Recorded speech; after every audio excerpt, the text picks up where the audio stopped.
180% գիտության ֆինանսավորման աճ, այսինքն մենք որ թվին ենք, որ թվի բյուջեի տվյալն է սա, որ 180%-ով 18-ի համեմատ, այսինքն նկատի ունեմ 25 թվի ցուցանիշն է։ Այո, 25 թվականի ցուցանիշի մասին է խոսքը, որը կազմել է շուրջ 40.2 միլիարդ պետական բյուջեից հատկացում։ Եվ 18-ին եղել է 18-ին ունեցել ենք շուրջ 14 միլիարդի հատկացում եւ կարող ենք տեսնել, որ աճը էական է։ Շատ լավ, այսինքն համարյա 3 անգամ աճել է։ Պետք է հավելեմ, որ այստեղ ներառվում է նաեւ ռազմարտունաբերության բյուջեն։ Հարգելի գործընկերներ, այստեղ շատ կարևոր է նաև արձանագրել, թե այդ բյուջեի փոփոխության արդյունքում կոնկրետ ինչ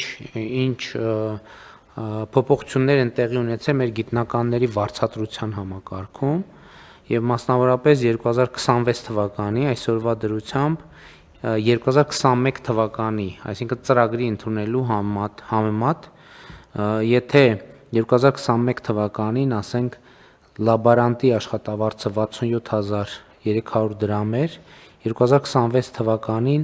նվազագույն աշխատավարձը, բայց սա ատեստավորումով թե առանց։ Ատեստավորումով, պարոն վարչապետ։ Այսինքն կամավոր ատեստավորման շեմը հատելու դեպքում նվազագույն, այսինքն նվազագույն շեմը հատելու դեպքում գործ ունենք։ Գիտության պարագայում մի փոքր այլ համակարգ է ատեստավորման, կան տարակարգեր, այսինքն կան պահանջներ յուրաքանչյուր հաստիքի մասով, որը պետք է բավարարի տվյալ հաստիքը զբաղեցնող մարդը։ Հիմա լաբորանտի պահանջները բավարարելու պարագայում զբաղեցնում է այդ հաստիքը եւ ստանում է այդ վարձատրությունը այն չափով, որը որ բարձրացված է։ Սա բազային վարձատրություն։ Նվազագույն աշխատա, այսինքն ավելին էլ կարող է լինել։ Կարող է, իհարկե, քանի որ բացի այս ուրեմն բազային վարձատրությունից մենք ոլորտում ներդրել ենք բազմաթիվ դրամաշնորհային ծրագրեր եւ մեր արդյունավետ աշխատող գիտնականները բացի բազային վարձատրությունից ստանում են առնվազն դրա չափը գերազանցող, ընդ որում ոչ մեկ անգամ գերազանցող վարձատրություն։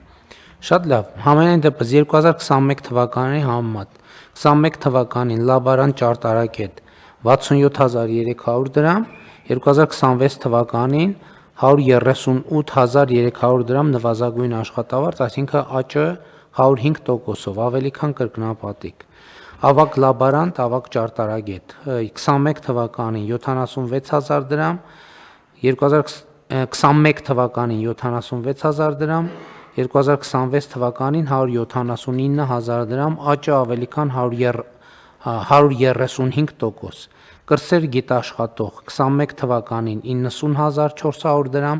2026 թվականին 276000 դրամ, այսինքն աճը 205%։ Ավագ գիտաշխատող 2021 թվականին 99000 դրամ, 2026 թվականին 343000 դրամ, աճը 246%։ Առաջատար գիտաշխատող 2021 թվականին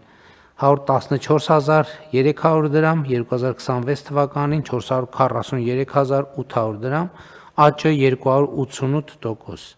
Գլխավոր գիտաշխատող 2021 թվականին 138100 դրամ, 2026 թվականին 552900 դրամ, աճը 300%։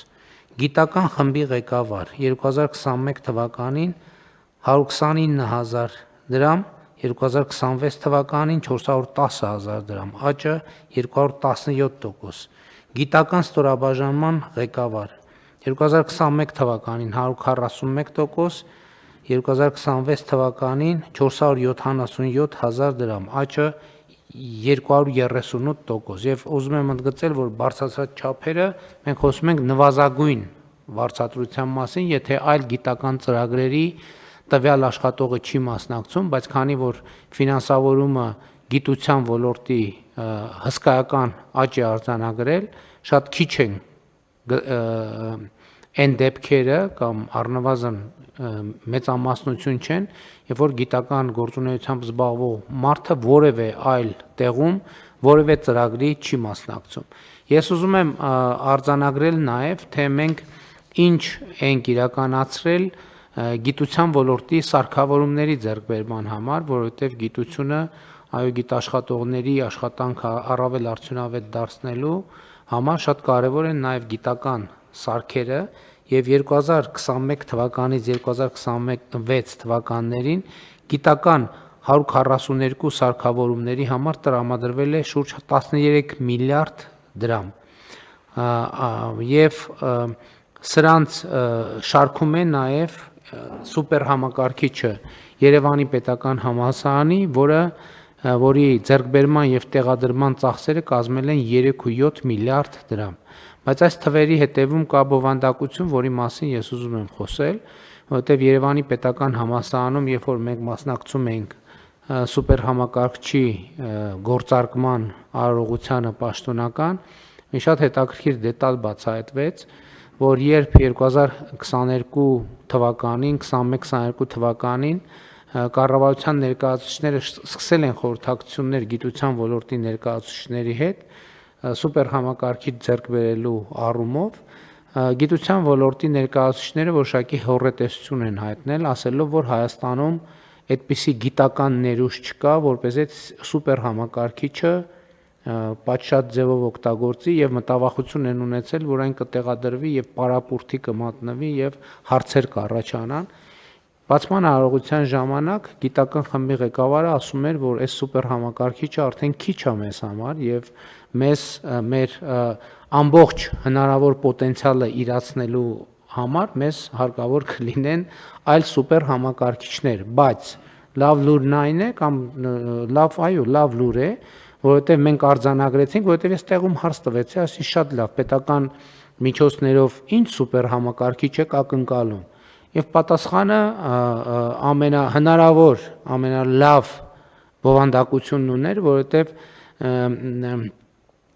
ասվեց, որ պետական բյուջեից սուպեր համակարգչի գնում չի ակնկալվում, ինչու՞, որովհետև մասնավոր ոլորտում արդեն իսկ իրականացվում են ներդրումներ եւ մասնավորապես Գագարինում սուպեր համակարգչային կենտրոն է բավականին հզոր ստեղծվում, որը կարող է սպասարկել նաև մեր գիտության ոլորտի այս պահին առկա պահանջարկը եւ բացի դա մենք գիտենք, որ իրականացվում է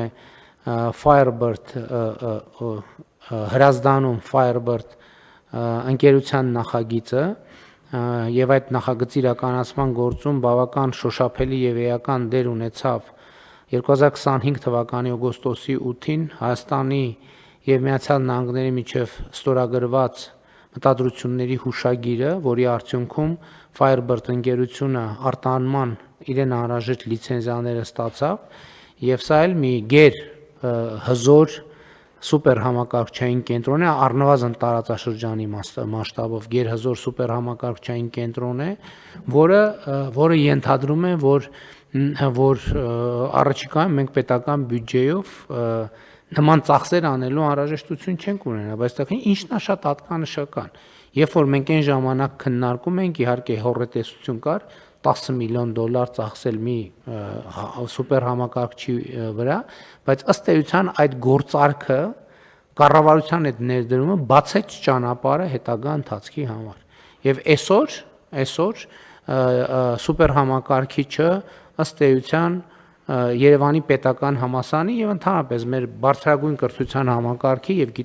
բարձրագույն կրթության համակարգի համար ինքը նաեւ ուսումնական գործիք է, որովհետև դա նշանակում է, որ նաև մյուս սուպեր համակարգիչների ներկայացումը նշանակում է, որ ուսանողները առավել մեծ հասանելիություն կարող են ունենալ այդ սուպեր համակարգչին, սրանից բխող բոլոր հետևանքներով կամ ավելի ճիշտ արդյունքներով։ Ուզում եմ ընդգծել նաև, որ այս պահին էլ գնման ընթացակարգում է 49 գիտական սարք 5.4 միլիարդ դրամի ծավալներով։ Եվ ես կարծում եմ, որ այս թվաբանությունը շատ խոսում է իր մասին, ընդհանրապես ես հետևյալն եմ ուզում ասեմ, տեսեք մենք կառավարության նիստերում ենք այս մասին խոսում, պաշտոնական արարողություններում, դենց Հայաստանում այդ կուլտուրան չկա, ես չգիտեմ, օրինակ մեր գիտական հանրության ներկայացուցիչները, որ մեկ այս թեմայով խոսում են, թե չի խոսում։ Այսինքն այս խնդրեմը կա ամենատարբեր ոլորտներում հսկայական փոփոխություններ են գնում եւ տենց ինչ որ բան կա, տենց լռություն կա եւ այդ լռությունը անկեղծ ասած մի քիչ մի քիչ տենց հարցեր է առաջացնում, բայց դա հարցեր են այնտեղ խոհափիլիսոփայական ոլորտի հարցեր են, որովհետև այս մեր ներդրումները մեր պետության եւ մեր երկրի զարգացման համար են, բայց ես ուզում եմ այս նյուանսը ընդգծեմ, որովհետև եթե ասենք օրինակ մի հատ գիտության բանի հետ կապ չունեցող մի բան տեղի ունենա, մեկը դուրս գա հանրապետության հրապարակում գոռա ծախեցին, հետևից 300 գիտնական հայտարարություն կստորագրի, առանց ճշտելու ով ծախեց, ինչ ծախեց, երբ ծախեց եւ այլն եւ այդպես շարունակ։ Եվ սա շատ տենց արդեն հաստատուն գիտական կուլտուրա է Հայաստանի, գիտամտավորական կուլտուրա է Հայաստանի։ Այս ոնց որ չի եղել։ Ես ձեզ երաշխավորում եմ, կառավարությունը այս թեմայով չասի, հələ մեկ-մեկ է գնում ենք, որ այդ բացումներ միլիարդների ներդրումներ են անում, նենց զգում ես, որ տենց մի քիչ հա իբր էսխե եկե, որ դե եւ այլն։ Սա շատ վատ բան է, բայց ես առանձնապես բան չեմ, առանձնապես տենց նեղված չեմ, որովհետեւ սա ապագայի ներդրում է եւ բայց ես այս նյուանսը կարեւոր եմ համարում, կարող է տենց այդքան էլ նրբանկատ չլինի, այս մասին խոսալը կառավարության նիստում, բայց այս մասին պետք է խոսալ։ Եվ ես համոզված եմ, այս բարձր աշխատավարձեր ստացող բազմաթիվ մարդիկ, այս ընթացքում բազմաթիվ քաղաքական հայտարարություններ են ստորագրել, այս մասին ոչ մի հայտարարություն չի եղել։ Ես գոնե չեմ տեսել, եթե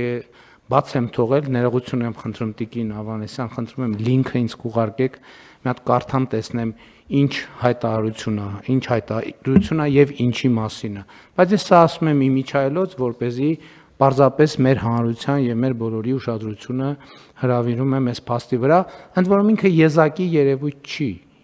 երևույթ չի։ Բաներ բավականին տարածված երևույթ է, տենց լռության գաղջ մտնող, ոչ մի բան տեղի չի ունի, դե տենց ոնց եղել է ոլորտը տենց էլ կա։ Իրականությունը դա չի եւ այն իրականությունը էսա, որ այդ թվում բազմաթիվ